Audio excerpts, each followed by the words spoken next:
Papa.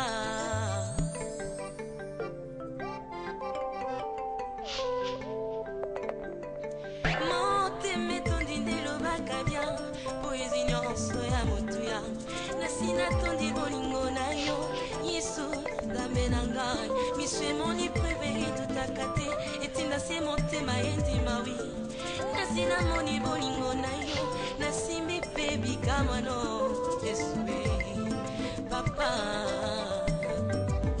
na maboko nuna sana nu bebe oya kokisi bamvula te azosenga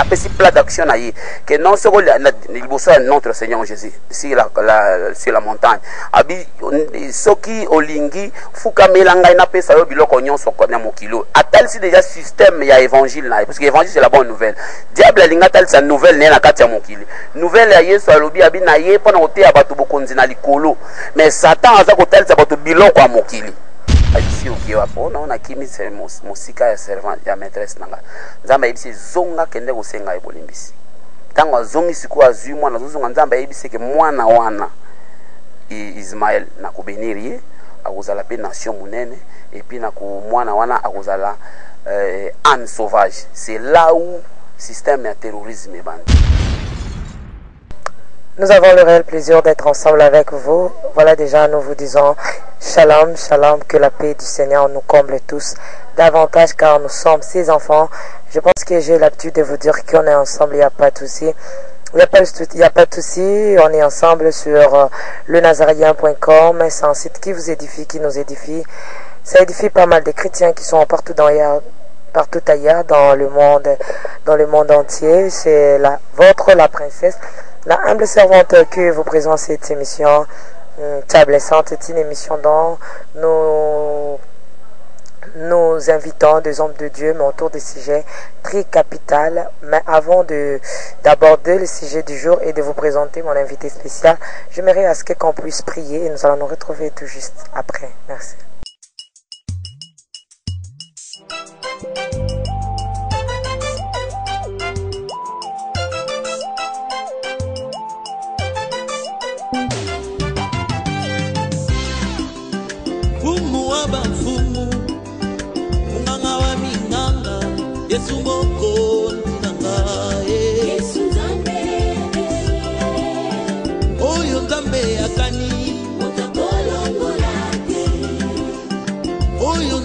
Bongisi okakope kisate yango oyo nzambaro bana binanga ekoko kisama bilaka na nzambe likolo nanga ekoko kisama ata banokeli bota basangani bakolonganga te po oyo bibili etatola mponanga ekoko kisama Alpha Omega Yesu nzambe na bika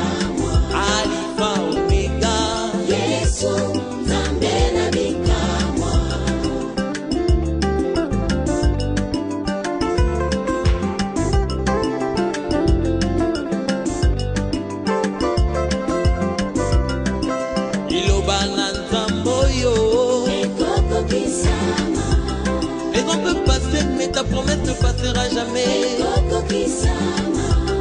Attends la banana bilage qu'on l'attend d'autres. Non, je ne mourrai pas, je chanterai les bons. Merci bien-aimés dans le Seigneur, nous sommes déjà de retour. Que la paix du Seigneur nous comble, car nous avons tous besoin de la grâce de Dieu. Aujourd'hui, je reçois pour vous le pasteur Jason. C'est lui mon invité du jour. Sans plus tarder, je m'en vais déjà dire bonjour, pasteur. Bonjour, ma sœur Stéphanie. Bonne santé. Oui, santé, ça bien, par la grâce de Dieu, tel que nous avons occupé ça toujours. Grâce, miséricorde, compassion et souffle de vie. Merci beaucoup, pasteur. On a un peu te parler sur thème oyo conflit. Conflit le lingeni et banda wapi makambo ya conflit et uti wapi tozomona lelo koyoka nizati na ba mabota na ba pays tout même Égypte même makasi mingi koti na ba église hein. Oui, merci beaucoup. Moni ba thème na ngazali le des grands conflits jamais vaincu. Nous avons parlé rien que pour le des grands conflits. Quand il y a un monde, nous avons bousculé le monde tel que l'État islamique, il y a des autres États. Il y a des conflits qui produisent des systèmes de terrorisme et aussi les anti-terrorismes. En plus, nous avons parlé un peu de conflit entre les Arabes et l'Israël, ou Palestine et Israël, des conflits. Donc, conflit est aussi la thé jusqu'à ce que Messie Akouya ait mettre fin à conflit. Les deux conflits là. Et puis, banda le lote banda kala. Conflit on a fait mutawa aussi sanga kezaka Yesu. Et tant qu'il y a aussi ça conflit une fois pour toutes et puis directement tout passer dans la vie éternelle. Donc, conflit entre tout le monde l'État islamique et les autres États.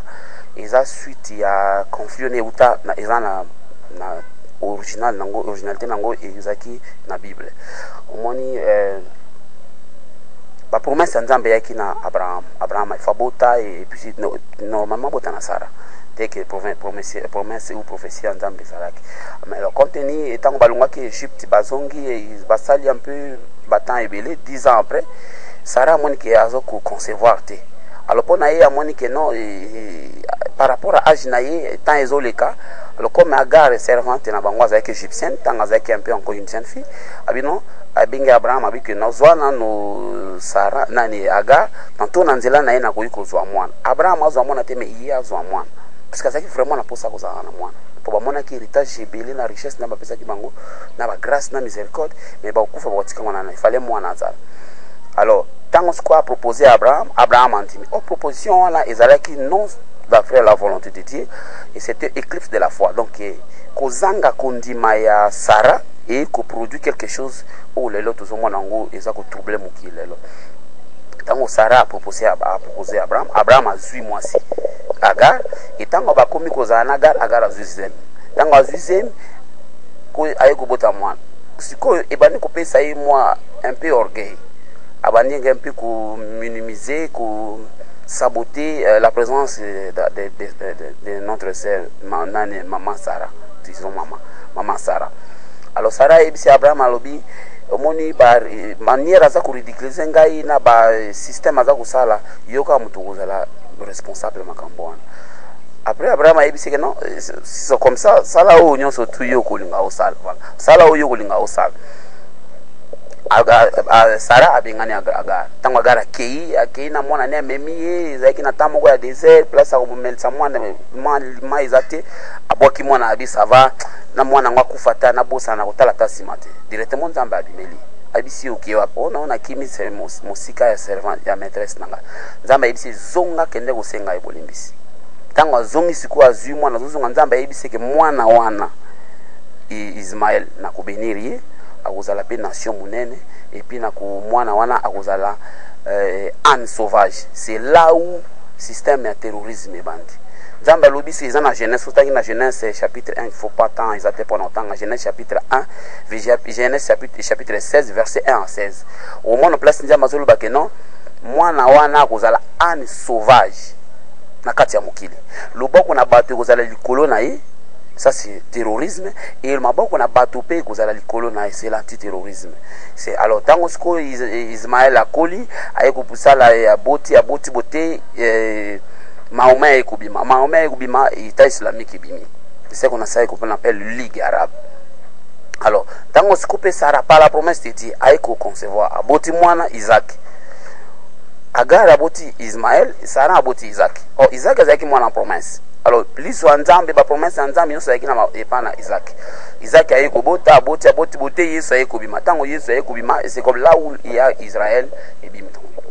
Israël est comme ça là vraiment un pays na katia mokili. Alors Ismaël wana sikoyo ayeko sala te état islamique. État islamique tango bimi banda kala déjà. Ils ont déjà système ya âne sauvage qui se produit na katina mokili mais bato batira attention te bazo yebate que source ya conflit on a déjà euta na katia Bible. Euta à partir à Agar tango bana ko manquer Sarah et Sarah azuka ki motema bien te. Ndeko créer conflit wana telelo ye pousanité comme na ba état telelo tout ça comme on ngolelo. Ngomona bilelo au mona baza wana ba produit ba élément moko très sauvage pourquoi nza mabake ba kozala ba an sauvage koboma ko détruire ko ça n'importe quoi ou même ils ont des choses inhumaines ok même on doit salate même bato ba sambela ba ko sala ngote même ceux qui sont de musulmans ou baza na religion wana baza ko sepela même na ba acte ou bango moko ba salate. Alors ceux qui n'a vu ces sujets on n'a pas dans hôtel sabato que tout quoi ko passer dans monde ils ont source ko tirer sur ça na katia Bible et là comme mon côté ko salema na katia mokili sans que Bible épais en moment le beaucoup Haram ba Shebab na Somalie beaucoup Haram na Nigeria et puis en plus au monde ba système djihadiste in ko ba djihad in ko ba guerre sainte donc bango ba osa la guerre moko sainte et puis so tali na ozanga sima na ba sorte tanga oyoka ba les guerres de croisés ba guerre de musulmans entre les chrétiens conflit wana telelo ikuya et moto ya remettre fin na conflit na c'est Jésus Christ tanga kuya pona ko mettre fin na tout et jusqu'à batu balika na vie éternelle. Alors na kati wana omona et conflit mosusu eza entre deuxième conflit eza conflit entre les Israélites et les Arabes. Et même tous les Arabes ne baza wana soko bango de bazana bazaka toujours ezaka même enseignement na bango ba yebi ke ennemi ne ali boso eza Israélite deuxième ennemi ne eza américain. Pourquoi bazo ko mettre ba américain comme ennemi po bango ba moni ba américain po ba yaka ko signer et du mot que Palestine est à la division de états hébreux na étant Palestine yango moni ligue arabe mobimba bazalaka contre les américains et tous les pays au ba ko kota na idéologie wana pona ko sala de manière qu'Israël ezala na kati ya mabele au bazali même Mobutu tali na discours des années 60 Mobutu même parlait pona ba que Israël il faut pas vendre wana sur l'andi discours à Mobutu et bah Saddam et tout presque nous sommes basés contre yango mais Mobutu manifestait un peu la grâce ou l'amour de Dieu pour nous permettre que peuple wana c'est le peuple de Dieu basé na place muso que il faut pas demeurer na territoire na bango. Alors conflit à Palestine na Israël actuel et utandengeni parce que les ana ba verset belé na ko couper sa verset total même na 2 Samuel 3 chapitre 3 verset 1 au moment 2 Samuel 3 10 2 Samuel 3 17 au moment ba place penza ba conflit wana ezalaki. Donc tant David aye convaincre Goliath et bandi sikoyo bato bakomi ko chanter pour na David on se va chanter pour na Saoul. Alors tant on se va chanter pour na David et belé ba on ko chanter pour na Saoul 1000 et quelques 2000 et quelques temps tandis que Saoul c'est 1000. Alors et ben ko produit ko en moko na kati ya Saoul et ko sala siko Israël a divisé en deux étant donc Israël une partie bazong derrière Saoul une partie bakay derrière nani David et puis so tangi na ba verset na peso ko mono ke non ba guerre bandai ko demeurer entre bango na bango te tango Saoul akufi nde siko David aye ko sangisa siko ko diriger tout Israël. Il y avait des guerres entre bango tango David Saoul akufi David aye ko régner siko na 12 tribus d'Israël. Israël ils ont siko komi moko. Alors tango siko David akufi Salomon abandi Salomon qui était aye ko koma vers fin na pouvoir na etanga bani ko kotsa ba idolâtrie na kati ya règne ya Israël na kati ya Nzambe Nzambe alobi que non c'était vraiment à détruire mais ça lango te par l'amour de David atiki mais ça lango après liwa ya Salomon. Salomon tango aye ko kufa mwana ya Salomon Roboam aye ko zwa pouvoir a manifesté comportement moko un peu indigné par rapport ba sien tango batuna ki proposition na bango et à partir de wana distribuer ko kabwana et ça li distribuer ke côté mosus de chef roi nango zalaki Jéroboam et distribuer Roboam mwana Salomon conflit côté. conflit on est quotité 10 tribus wana Israël capitale Samarie et 2 tribus Juda capitale Jérusalem. Alors au ezalaka auparavant Samarie capitale Israël capitale Samarie, yangwana lelo et comme Palestine. Alors au ezalaka à l'époque Juda capitale Jérusalem, yangwana lelo comme Israël capitale Jérusalem. Alors 2 tribus bakei. Alors pour une histoire moula été dit tribu bakendaka roi ya Assyrie le Russie avec ukanga bango bakei ba déplacer bango na Israël tango bakei na retour na bango ba ko se mélanger et tango ba ko se mélanger avec les arabes et les lo baza bango ba bengi bango ba palestinien. Alors tango siko ba wana batikala ki 2 tribus bakei sous domination ya Babylone actuel c'est Irak. Et tant que vous zonga baye ko vanda Yesu aye ko kuta 2 tribus yango mona Yesu ba cananéen les 2 tribus ke biloko bana batu ba pesa na bana mboate. Tu vois c'est vraiment un peu conflit wana ne banda même kala même tant que samaritain wana yaki na kukuta na Yesu na puis à Jacob Yesu a sengema ya bike no biso na bino toyoka na kati. Donc il y avait déjà conflit bana ko demeurer na kati na bango de tango Yesu akei atiki toujours conflit. Maintenant, Yesu akei aye kopesi kufungula siko grâce. Alors que parole oyo ezala annoncé, on commença de Jérusalem, Judée, Samarie et jusqu'à l'extrémité de la terre. Donc Jésus-Christ aye maintenant kolongola conflit sur le plan spirituel, mais les conflits sur le plan physique existent. Tel est le conflit en ezali. Yango anatango siko ba kenda qui depuis les années 60 sous domination ya Titus, empereur moko romain, ndi ba kenda qui na diaspora na monde et ba ekozonga na la 48, les 2 tribus baye kozonga na l'an 48 et à peine na sous système utilaire qui koluka ko frapper na kati ya monde ndi ay kosala ke no ba américain baya ko signer dit que état palestinien à la division de état ngo bazongi wana oyo kuna ba obenga bango ba palestiniens ce sont de 2 tribus mélangées avec les arabes. Oh le ba obenga bango israélais ce sont les 2 tribus, les tribus de Benjamin et les tribus de Juda. Bango le ba osala Israël. Alors koto kuna ndingi bazoui la mabele na koto ndi baoui la mabele bango nyonso bazana raison parce que c'est le même peuple bazana raison ya koui la mabele c'est le même peuple.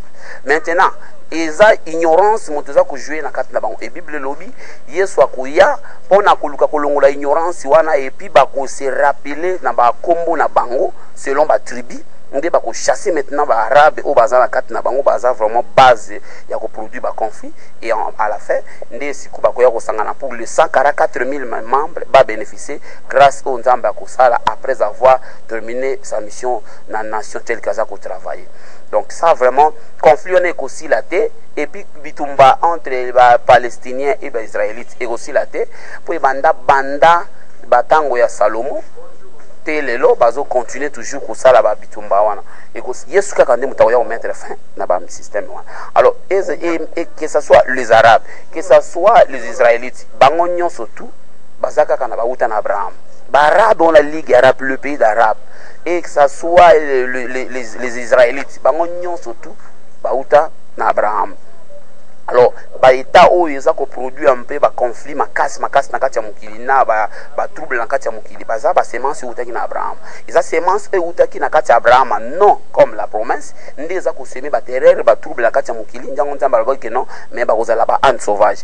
Alors promesse oyo ba yaki na kati ya na promesse telle que na nzela Isaac Yesu aye kobima et grâce wana eza ko faire de manière que biso ba oyo lelo oyo tozala ba les enfants d'Abraham donc sous la promesse par rapport à la promesse de ma pesa qui na Isaac et lelo ne toujours bénéficier grâce wana toza ko bénéficier. Alors ils ont vraiment grâce va permettre que na antal sabato que tant bozoyo ka déjà ba beaucoup arabe France menacée, États-Unis menacés, de gauche à droite menacés par des systèmes de terrorisme, ils ont ba conflit oyo ils ont tiré originalité na katia Bible. Ils ont ba conflit moko ya kalape ko kendaga kaka mais jamais le terrorisme ba ko vaincre na katia na mukili. Mais bakobana toujours kuseme ba terreur na kati ya mokili.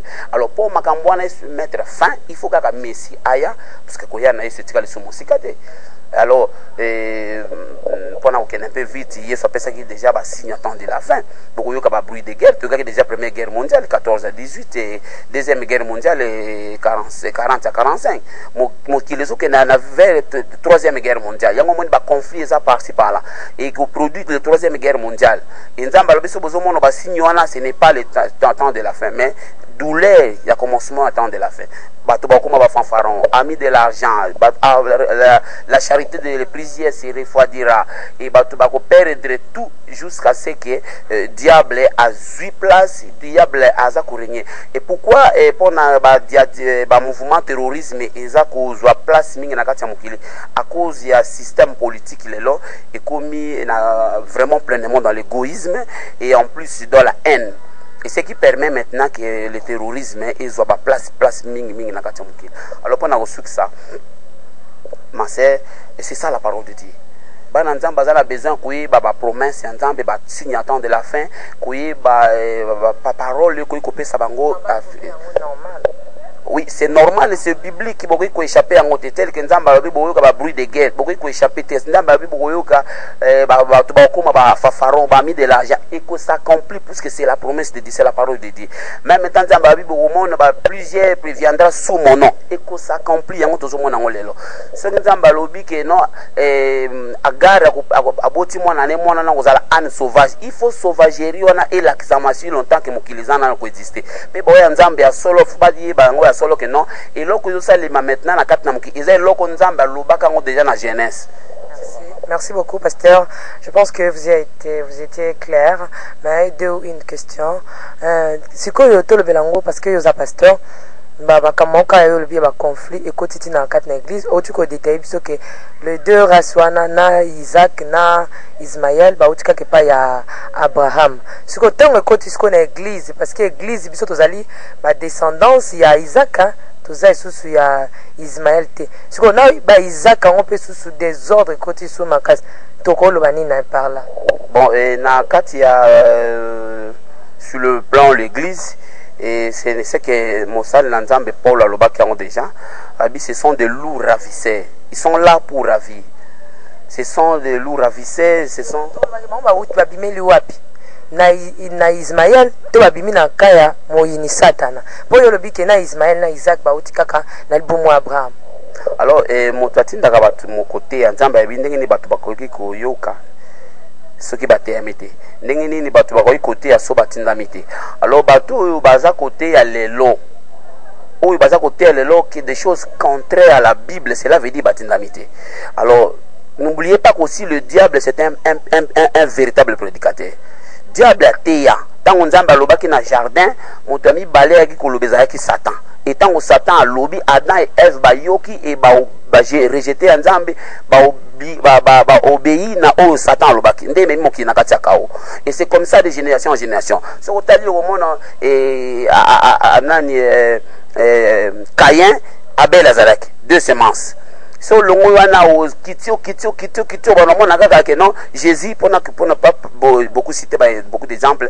au monde Jésus na Judas Iscariote et c'est comme ça toujours il y a deux lignes Yesu diable aye apesi plat d'action aye que non ce liboso notre Seigneur Jésus sur la montagne abi soki olingi fuka melanga na pesa yo biloko nyonso na mokilo atalisi déjà système ya évangile na parce que évangile c'est la bonne nouvelle diable alinga talisa nouvelle na kati ya mokili nouvelle ya Yesu alobi abi na ye pona oteya bato bokonzi na likolo mais Satan aza kotalisa bato biloko ya mokili. Alors bato nyonso bosoyoka bango okobala okopambolama kosala boyete kosimba boyete donc jamais un homme de Dieu a koyebisa bato ke makamone kangama ta makamone kangama net mama moto solaki na ye tango na téléphoner na yebisi allo abandi koseka ono allo pasteur moto solaki na yebisi ke non soko solina moto na téléphone tango lobi allo ils en esprit moko alloué azanga na mai donc tango lobi ka allo a vu en contact masou na bino ça c'est diabolique c'est son service ba misala na bango ba osala yango na ya kuluka ko bangisa bato po ke ba banga ba demeurer dans la foi et ba demeurer dans le crédit dans des dérangements ba découragement komi lela komi tungisa c'est comme si Yesu ayi ko sala musala ya pamba si tu crois tu verras nazo adresser na bande ko kat na kolo nyonso ba koyoka baloba o ma yesu akangola moto nyonso tu na kati na ekulusu oyo nyonso aza na kati na yesu masia akangolama. Il n'y a pas question okangama oza bloqué oza boye makambo ne osala boye makambo ne sala boye famille na yo non wana eza makambo moto nano a croire te. Si tu crois tu es libre dans le Seigneur et notre vie est cachée dans le Seigneur en Dieu. Il n'y a pas question à cause de la bloquer, il n'y a pas question à côté à bateau okangama makambo ne kangama sala boye non. Saboye, et c'est comme ça apanga bani ko okangama tango ndimi ko okangama akomo bana ke soko pesi mbongo boinde ozala délivrer. Ça c'est donc c'est totalement diable azako se prononcer na kati na bato. Eza diable mais le kola bato nzambe lobi na 2 Timothée 4 abi bato bakolinga lisusu vérité te mais bakosala choix ya ba pasteur na ba prédicateur na lolengi bango mo balingi omona moto azokomisa moto mosala nzambe mais ce qu'on tali sur le plan biblique critère moko te za ko lakisa kizila moto wana za moto na nzambe oza moto na nzambe pour za ko apporter la parole de vie et cette parole faut la conforme à la Bible. Si ce n'est pas conforme à la Bible, alors tu n'es pas un serviteur de Dieu. Tu es un serviteur de Satan. Et la Bible nous dit, c'est là tel que Paul l'a pointé, ce sont des serviteurs de Satan.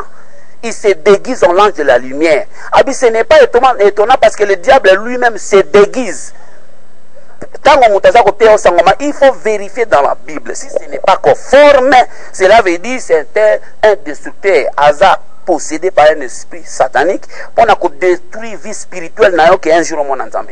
Mais papa biso tozobeta ka c'était na likamba conflit o ekoti na kati na etonga na kati na église o ezo pesa bana na nzambe pasi mingi koti me conflit na kati na ba pasteur na bandimia po ba pasteur ba kosi bandimi mingi ba kina ba vexer mo ya robangi ça ne touchez pas à mes ouais kune le saint dit s'occuper l'homme de Dieu et puis l'homme de Dieu siko le peuple de Dieu molimo abanjo fongola peuple na ye misu pour na kotalisa pole et mais oui pe ba conflit entre ba pasteur otala parents abengana ka mwana na ye likola pasteur moko bo akosaka ke mwana na zana ndoki pour ke yazwa mbongo le mondimi ana plus tard ayoko fongola misu ezo kota pe ba conflit entre ba chrétien na ba pasteur. Mais oui, pourquoi? Parce que tant déjà yo bandi ko sambela ozo croire na pasteur tête mais tu crois en Jésus-Christ en travers sa parole.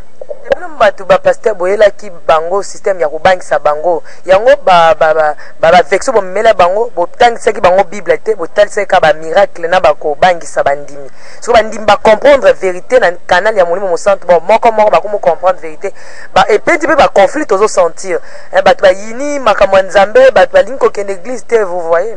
Mais souvent na ba so la nebe mission mingi na sala na to sala nayo avec no grâce au nzambe a permettre que kotaka na 67 o papa na biso adi na bara zora grâce wana bato ba perda grâce wana baye ko bango mo balingi ke babengaka bango lelo ba père ba boy ke bayebisa bato ke père il y a qu'un seul père Dieu et Jésus notre sauveur bango balingi bakoma ba père spirituel ba église komona kombo église ezalaka te soko vérifier dans la Bible kombo moko ezalaka na église te. Si tu parles de les Jourdain, Sion et tout consommé, ça qui va montagne, va fleuve, va source na kati ya Israël. Pourquoi pas ba Paul va pesa ki ba kombo ana kuna. Ba Paul ba yeba ki ke o isa montagne, ba mona ki yango physiquement. Poni ba ite ke église ko mona ngo boy. Alors tellement que ba perdre de grâce. Ba kombo zala ki te là nani alobi ke pa écrivez au na bandimi ya nini ya bandimi ya Corinthe bandimi ya nani ya Antioche tout banako ko ba lettre na kombo ba église. Oui merci ma sœur mais Antioche c'est la ville nazimine c'est qui ville nazimine Pergame Sardes et Corinthe et tout ezaki ba ville telle que toza na ville à Kinshasa. Papa Dieu vu que neto la ville à Kinshasa ça on m'a déjà épanzan tout na moi to comment ko dérouter un peu na sujet na soma likamte sur un peu peuple de Dieu neto toza na ngumba ya Kinshasa boy tozali awa na ngumba Kinshasa na veni moko 10 églises awa na kuna en face église kuna mupanzi koto église siko soto tiene tike to pesa kombo te to komanga église de Kinshasa kuna pe église de Kinshasa omo tesenga langa pour ça que ça une église de to tsaka sko ndenge ni selon yo pasteur omo ni siko na idole na idée wana et comme déjà ba boutique parce que il y a qu'un seul sauveur Jésus il y a qu'une seule livre la Bible oyo kaka ozo pesa biso bomo et au moment bango nyonso baza ko se servir na Bible bango nyonso baza ko croire que tous au royaume céleste et baza croire na seul créateur qui est le notre Seigneur Jésus-Christ et qui ko kufa pona kulus pona biso nyonso. Mais pourquoi il y a des divisions? Yesu alobi qu'il y a divisions à la terre, il faut bon la unis. Pourquoi pas il y a une unité? Ce qui unité exacte, cela veut dire diable à côté pour nous déstabiliser, pour détruire. Diable local à côté, yango le monde va faire yango tout le monde en lelo. Au moment où mon pasteur azol d'akiza église nae, okuna tabi za église nae, okuna tabi za église. Non yo neti parce que cha kombo nini, depuis to na posa yeba. Yo ensemble de Dieu. C'est un batu nyos ba cha ensemble de Dieu. Mais ils ont ensemble là pour appartenir à un seul Dieu. Pourquoi kozala ta wa bozoza wa atala tuza awa na bandal ba musu bazana selemba musu baza c'est l'ensemble de Dieu na ko longwa so na kena selemba na koti parce que c'est l'ensemble de mon Dieu il vient pour une église tende akanga makako ngana kanga makaka awa. Non, le problème c'est que nzamba lobaki ke na tango asuka plusieurs viendra sous son nom quoi. Mais tango yo yebi okoti wana monike makambo ba hote on est conforme à la Bible obimi. Merci beaucoup. To puta nambaleko parce que pasteur Jason Seto bandi boye e ya kamabe nkola pambola bino liloba ya suka na 1 minute. Oui, vraiment nzamba pambola bino bato baza destiné pour la vie éternelle. Et ce n'est pas donné à tout le monde, c'est la grâce de Dieu. Et ça pour la montagne sauter. Et ba oyo baza ba pona mali boso même que nzamba tsa bango na katsa moment na bango malubo eza po ekangola bango pepe sa bango bomoy. Et puis bénédiction nzambe ko kota mapango na bango na koyoka pe na kotusa maloba o vraiment na kosenga vraiment basambela nzambe a talisa bango et puis ko s'engager na ba prière n'importe quel engagement il faut d'abord prier. Pourquoi? Parce que ça problème ya lobiko eza masekite eza loka ko sakanate eza la vie ou la mort ko sambela ndo keneza to kenda ka fête to kenda ka ba distraction te mais c'est le problème de la vie ou la mort. Maintenant osenga ka bana nzambe si bon monaki ngate ba mikolo ebele eza kaka nde nalobaki na kuna libande la mission que finance vraiment ezomona te nayebi ki boza bana na nzambe nayebi ki nzambe akopambola bino makasi mpe nayebi ki akosimba mitema na bino po permettre quand même que to nasalaka bemission parce que nazala makambo ebele oyo nzambe aza korevele nga mpona annoncer mais liloba nzambe ezali nzambe nano apesi finance te nzambe akosala apambola bino apambola mabota apambola bandeko nyonso napesi mbote na libota mobimba ya nzambe mokimba place bazali pe ba place bakoyoka nzambe apambola les Nazaréens vraiment grandeur na nzambe talisame malgré ba problème ezalaki je pense que solution eza toujours oya salaka ke nyonso ezala et puis ceux qui besoin na quelque chose bolingi commenter et qu'on se tenir debout pour nzamba aza miséricorde lisoni eza toujours kotala ba oya aza kotala Nazaréen pour na kosala toujours grâce. Merci beaucoup, que Dieu vous bénisse. Léon a roulé balangé l'hôtel, n'a commenté dans la terre, nzambe na lola pambola bisonyo surtout parce que tu as na posa ya grâce na ye. Ciao.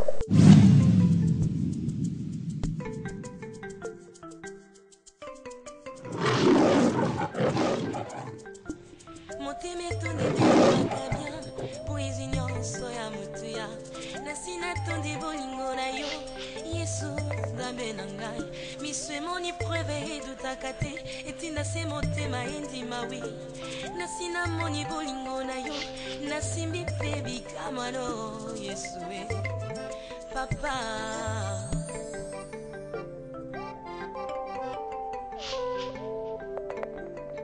moteme tondindelo bakabia poésie nyonso ya motuya nasina tondi bolingo na yo Yesu dambe na ngai miswe moni preve tutakate etinda se motema endima wi nasina moni bolingo na yo nasimbi pe bikamano Yesue papa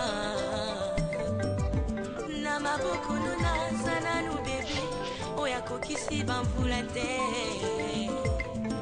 azosenga na maboko naza nanu bebe oyo akokisi bamvula te azosenga babondelaka ye ntango nyonso yazolela nsima mikolo nazwi makasi kolobenginga moningano yango ezokamisa ngai nzambe moninga ya generatio na ngai te yango ngai nandimi kolo yo moko tambwisa ngai nandimi kolo yo moko lakisa ngai nzela na matambe